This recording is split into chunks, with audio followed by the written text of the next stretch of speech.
movie quality animation. Movie quality. Bleach episode 1000 Year Blood War arc episode 6. By far, hands down, the best episode of the arc. Period so far. All 6 episodes, number 1. Number 2, hands down, at the absolute very least, a top 5 Bleach episode, period. Top 3. I don't give a shit what anybody says. Movie quality. Everything. Animation. The music that came with it. Bro, Sasuke, the music that came that was coming with the animation. The sequences. Bro, Yamamoto's Bankai. Zanka no Tachi. East, north, south, east, and west. North, oh, beautiful. South, demonic. The way it was like creepily animated with all the corpses rising from the ashes that Zanka no Tachi is like forcing, like the people that Yamamoto eradicated, like the people who he has killed are now rising up with their skeletal remains to fight for Yamamoto. That is so creepy and demonic. I know I've read this. See, I've read everything of Bleach. I read the manga and everything. I know the scene and all these scenes going on, what's happening and whatnot. But this animated, the way that those corpses were done, where it's like absolutely no music when they're rising out of the ground, and all you hear is the cracking of the skeletal remains and stuff as they're walking and coming out of, bro, amazing. Zanka no Tachi South, boom. Zanka no Tachi North, that happened at the end when he sliced Yuhabak,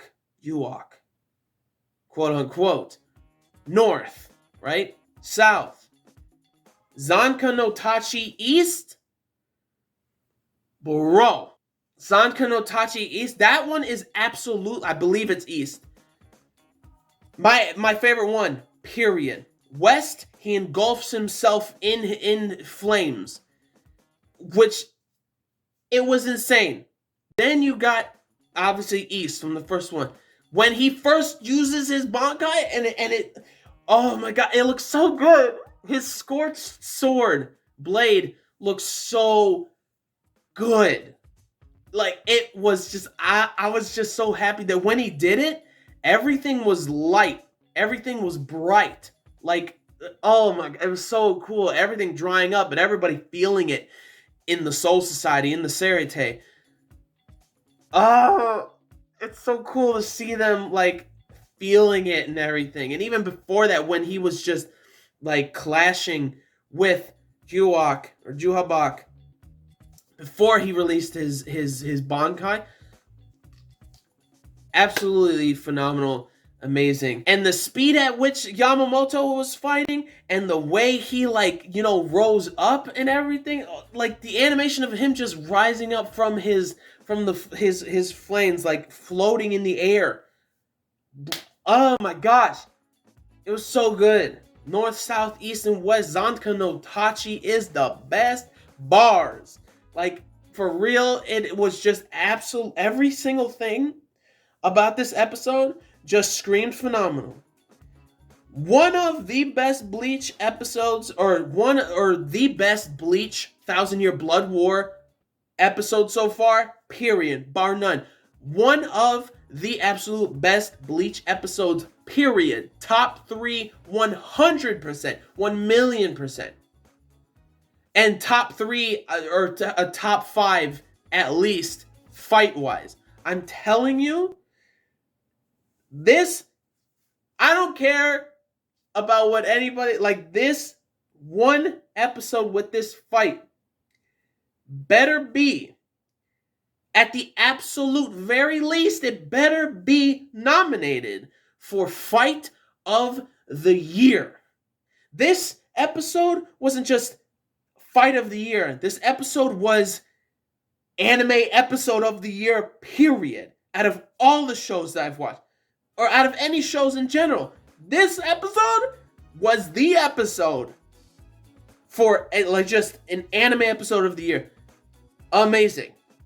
Every single thing, and then whoever directed this episode, bro, you need a raise immediately. Kudos. Because the way it was, the silhouettes of like, you know, Yamamoto and Yoak from the past to what they're fighting right now, like them both like going back and forth between the past and the present, like was so fire. Like when he was using Zanka no Tachi North at the end to slice him, it was going back and forth to like like to Yamamoto from now and then to the past and everything. Oh my gosh. And first of all, I want to talk about this like even before I just completely keep rambling on and forgetting stuff. The whole part with like, you know, with Uryu and stuff, and reading like his grandpa's book or his journal, showing that like the extermination actually happened 1,000 years ago because the Quincy's 1,000 years ago decided they wanted to completely eradicate hollows and stuff, and they invaded the Soul Society to try to take out the Soul Reapers. But then the 13 court guard squads from the past that Yamamoto was still like ahead of, they eradicated, they took out all of those Quincy's from all those years ago, from 1,000 years ago, took them out and everything. So it's like, it clearly is shown even by like the like Uryu's grandpa, who is a Quincy, is writing down all of these things that actually did transcribe. And like, so it's like the Quincy's are just, that was just something that like they wanted to eradicate all the hollows. All the shit was getting messed up from like, you know, the circulation of souls and everything. And then they go and invade the Soul Society. It's like, it seems very much like the Soul Society and the Soul Reapers literally didn't do anything to them. So then like 1,000 years ago, with their Quincy King, with Juhabak, you know, invading, like they started eradicating hollows, and then they invade the Soul Society to attack the Soul Reapers, and then they got their asses kicked and pretty much all like almost virtually eradicated. And then 200 years ago was when like I think they said it was an unsolicited like elimination of the remaining Quincy's or something like that. So like maybe, I'm pretty sure then like not every Soul Reaper was like agreeing to that or didn't or want to do that or something. I don't know, but that's kind of like what it sounds like. So it's like the Quincy's just seem like they just want to be tyrannical and to destroy everything. That's like literally what it sounds like. Like that's what I've been seeing, and for some reason people want to really like push of wanting to have the Quincy's to have a reason to eradicate Soul Reapers when like twice the Quincy's fucked up. And it was on them. It had nothing to do with the Soul Reapers, apparently, because clearly a Quincy, Uryu's grandpa, like wrote all this shit down in his journal. And then I like the whole thing of like Uryu being like, I guess like, you know, Quincy's and Soul Reapers really can't ever like get along and be friends and stuff, but then like he remembers all these flashbacks like that we see, which is really cool. Again, more stuff from like the past like episodes and everything from the old Bleach series, like seeing those moments with him and Ichigo. Like I love that. Like it's so good. And then like, you know, so that whole sequence was like really awesome, and it gave a little bit more clarity as to like, you know, the Quincy's and really what they're doing and stuff. And like, bro, it was good stuff. Now back to the fight. Everything about it again was phenomenal. You know, like you know, the sequences of like his Bankai, like Yamamoto's Bankai, Zanka no Tachi, north, south, east, west, all of them looked absolutely phenomenal. My favorite one is east, which is like, you know, him having his blade obviously scorched, like pretty much scorched and everything. It looks like it's scorched and like charcoal and whatnot. But like the look of it and the animation of the smoke coming out, oh, bro, smoke coming off of it, done. Like, oh my, and it being that like it is pretty much the embodiment of the sun when he uses like, you know, west and everything and engulfs his body into into like flames and stuff. And like, you know, you see Hoshwell talking about like that 15 million degrees, like he wouldn't be able to handle this stuff, and like that might just be the manifestation literally of his Yamamoto's spiritual energy or spiritual pressure, like reishi. Like, bro, when hearing that, it still gives me goosebumps, even when like, even though I read it gave me goosebumps, hearing it animated and the dialogue animated gives me even more goosebumps. It's amazing, phenomenal, and just like the color palette of like when he uses like South, Zanka no Tachi South, the corpse is coming up, bro. Like, it's so good. Like, I swear, again, anime episode of the year, period. Top 3 Bleach episodes, period. No question about it. At least top 5 fight. Like, one of the top 5 fights, you know, period. Like, absolutely, I'm telling you right now, if this episode, which is pretty much the entire fight, if it does not, at the absolute very least, get nominated for Fight of the Year, if it does not, at the very least, get nominated, I am done tuning in and watching the Anime Awards. I am done. If they just not put this fight in there, I'm done. I'm so done if that happens. I would be insanely pissed off. Like, you know, the last several years of the Anime Awards I've liked. Last year was a little It was like, you like whatever. But this time, if this absolutely, bro, if this at least does not get, I keep saying this. It's been like 4 or 5 times I've said this. If it at the very least does not get nominated, if it doesn't get nominated, I'm done watching the Anime Awards. Chainsaw Man, obviously, it's probably going to be a really cool fight that maybe it'll get, you know, nominated or whatever. My Hero Academia, all right. Bleach better factually be in there in that nomination with this movie quality episode. Oh, it's so good. It was such a good episode. Oh my gosh. And then at the end, I knew it was coming. Oh, with bro, Chair-sama, Aizen Chair-sama.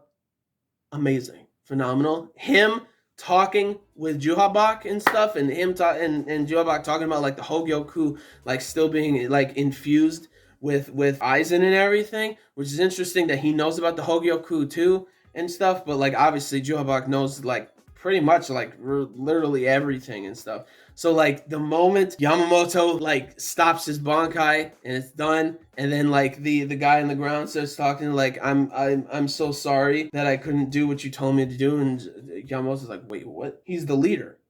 Who is he apologizing to? And then he looks at him and is like, who are you? The Squad 1 barracks just exploded. The moment Yamamoto looked that way, Juhabak was right behind him. Like, bro, like, what? Bro, I'm telling you. And then everybody's saying that like Yamamoto can't like use his Zanpakuto or his Bankai for a long period of time or an elongated period of time. You know, Unohana said this, like, you know, you can't, before you destroy like literally everybody. And even Yamamoto says this to the Juhabak, which is Royd Lloyd, who was disguised pretty much as Juhabak and everything. Like, before like everything happens, like you and me and the Soul Society, everybody gets eradicated by my Zanpakuto or by my Bankai, and him talking about like that shit, and then like him slicing him, and then like it's not even Juhabak, and then Juhabak comes in and whatever, and then the moment that like Yamamoto knew that shit when like he actually absorbed like his Bankai, Juhabak absorbed it, he knew that like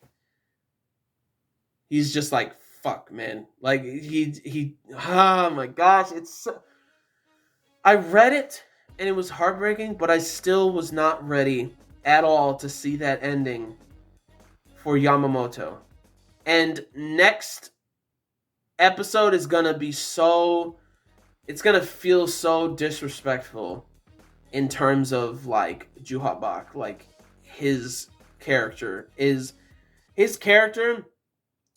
truly shown to be the most like disrespectful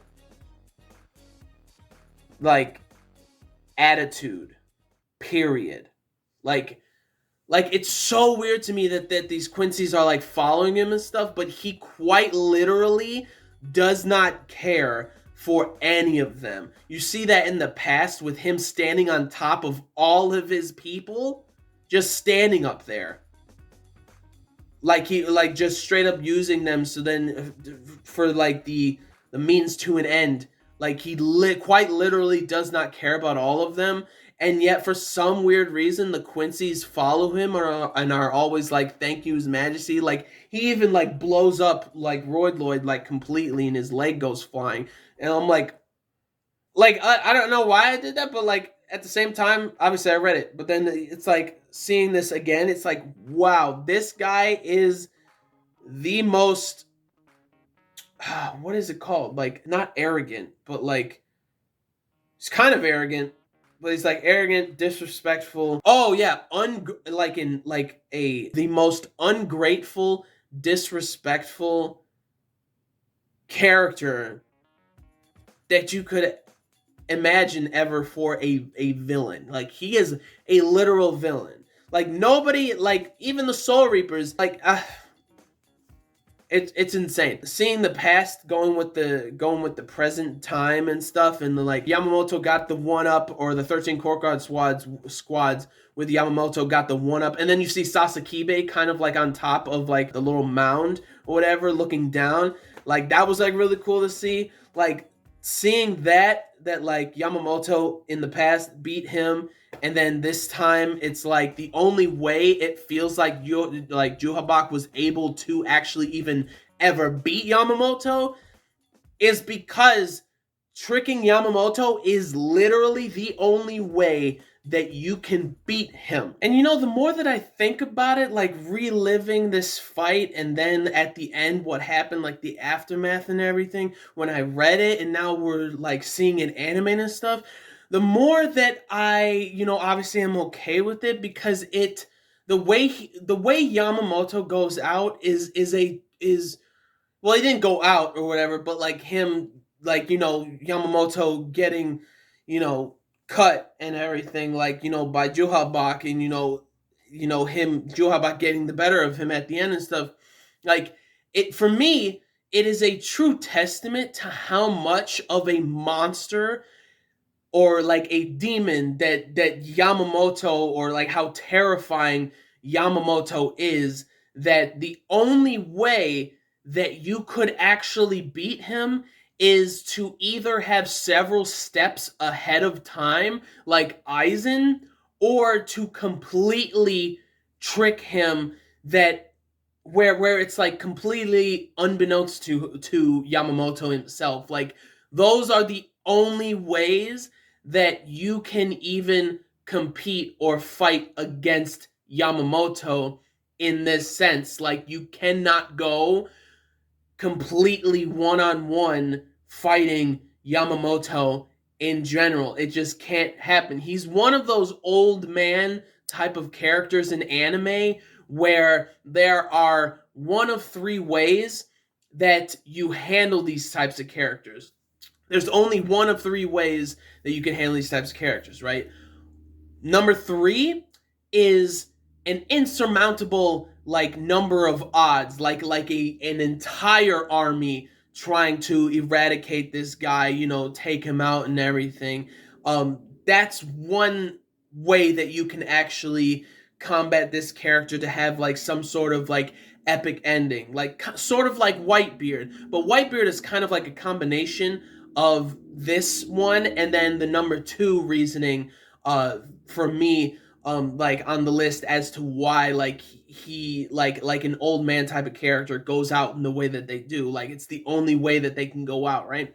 So number three is like an insurmountable odds going against them, like a ridiculous amount of odds, like an entire army, like thousands of people going at this dude and fighting him and stuff, right? You got that, number three. Then you got number 2 on the list, which is, the only way that they would be taken out is like nature taking its course, like the end of their days, like extremely old age, or like a type of illness that they're like an incurable illness that they're dealing with, or their like body or their like age and whatnot, and their is making their health like rapidly deteriorate, like their health is plummeting and stuff. That's like number 2, which number 2 and number 3 are like the combination of Whitebeard from One Piece and everything, right? And then the number 1 reason, or the number 1 way that you can that you can deal with an old man, like a monstrous old type of character in an anime, is to either completely trick them, completely without them even knowing it or whatever, and also or also being several steps ahead, like Aizen from the Arrancar arc, or is it Fake Katakura Town or something, like the whole Arrancar saga and stuff, when like Aizen very clearly had several steps ahead of time to deal with Yamamoto, like creating Wonder Weiss specifically to contain Ryujin Jaka, and then like him knowing that Yamamoto could probably beat Wonder Weiss, like destroy him, that to create Wonder Weiss when he gets destroyed, having condensed Ryujin Jaka's power, like Yamamoto's Zanpakuto, to explode like a condensed like Ryujin Jaka when it explodes, bro. That's a destructive time bomb. And even then, Yamamoto still almost got Aizen. Like he did hurt him when he used his Hado or his Kido or whatever, like using that giant volcanic thing, and then like his arm, like the sacrifice is his arm being taken away. Like those are the only ways that you could ever combat a monstrous old like type of character in any kind of anime. So that's why I'm also okay with how he went out. I'm perfectly fine with that. And then like also like something that I thought was funny in the episode was like, I believe Basby and Asnod and then the other guy I forgot, like they all 3 of them tried to jump Yamamoto, and then Yamamoto's pretty much just like fuck out of here, and then like scorched them and whatnot, which was hilarious to me, seeing them like just dropping like flies. Like Yamamoto's like fuck out of here, and then Juhabak's like, you idiots, like you don't, like that's what you get for joining and fighting my battle and stuff. So I thought that was really funny. But yeah, like the 3 things, those 3 things that can only like best a monstrous old man or a monstrous old type of character, like thinking about those reasons, I was actually okay with what ended up happening kind of with Yamamoto. On top of Juhabak saying that like he is the only one that's capable of pretty much like taking or wielding Zanka no Tachi, because Yamamoto is that strong to where the Quincy King is the only one that could actually possibly handle it and everything. So I thought that was a cool touch also. But yeah, see, I can say this now that it got animated and everything, that like his ending is heartbreaking and sad, and the fight, like showing his Zanpakuto and his Bankai and everything, is something we always wanted and it was needed. But this fight in general was more so to show how ungrateful, arrogant, and disrespectful Juhabak is, like Yuak is, towards Yamamoto, who spared his life back then, but he comes back and tries to still eradicate the Soul Society and everything. So this fight in general, I'm sad and heartbroken about it, about what happens at the end, but I'm also like, I'm okay with it now. The second time around, after I read the manga and then now watching it, I'm like, I'm kind of okay with it now, because it was just a full episode of just Yamamoto just destroying and everything, and just seeing that like, everybody's rallying with like Yamamoto, just like him being on the front lines, just giving everybody so much energy and everything, and just seeing like, you know, Shunsui like fighting that other dude and everything, like fighting him, and then like, you know, them seeing like the explosion of Zanpakuto, of Yamamoto Zanpakuto in the back, like, you know, seeing Hitsugaya, you're seeing Soifon, and then you're seeing like Shunsui and everything, like standing there smiling, like seeing him fighting and everything, like seeing that was like so freaking cool to see. And the flames, oh, absolutely beautiful. Everything was amazing about this episode. It was so good, man. Like, it just seeing like just the flower in Unohana's like barracks, I believe squad 4, right? The bear, or squad 10. Or I think, no, it was doing squad 4 with like the medical corps. Like, she has to be there and like waiting for like injured and stuff like that. And like the flower went up in flames at the end of like Yamamoto using his Bankai and stuff. Like, bro, like all the water, like even the guy who stole Hyorin Maru, he can't use it because of Zanka no Tachi, because of Yamamoto's Bankai. Like, bro, that shit was crazy. I love everything about this episode. So good. It was so good. Every single moment, every single part, music, animation, dialogue, the direction, the director, how they put together the episode, period. Everything coming together with the music and all that stuff. The fight itself was so beautifully done. Like, it was, again, if it does not at least get at the very least get nominated for Fight of the Year, I will go on a rampage. I am done with the anime awards if that shit don't happen. I done. But anyways, this episode was phenomenal. Every single thing was amazing about it. Anime episode of the year, period. One of the absolute best Bleach episodes. Top 5 fights of Bleach, period. All of it was phenomenal. All of it was amazing. It was amazing. That is it for this Afterthoughts video for the 1,000-Year Blood War arc, episode 6. The fire was fire. Bro. So again, if you liked the episode, anything I had to say, everything that happened in the episode, you love Bleach, like this video and comment down below, and subscribe to the channel for more reviews, vlogs, unboxings, live reactions, and theater discussion videos and things like that. So gentlemen, stay classy, ladies, stay sexy, but most importantly, everybody, you gotta stay a little nasty, alright? So peace and love, and I will see y'all later in the next video. Peace out. May the force be with you always, plus ultra, latum, bankai, zanka no tachi, north, south, east, and west. You best believe this episode was the best. Hashtag bars. Man, but that ending, Yamamoto.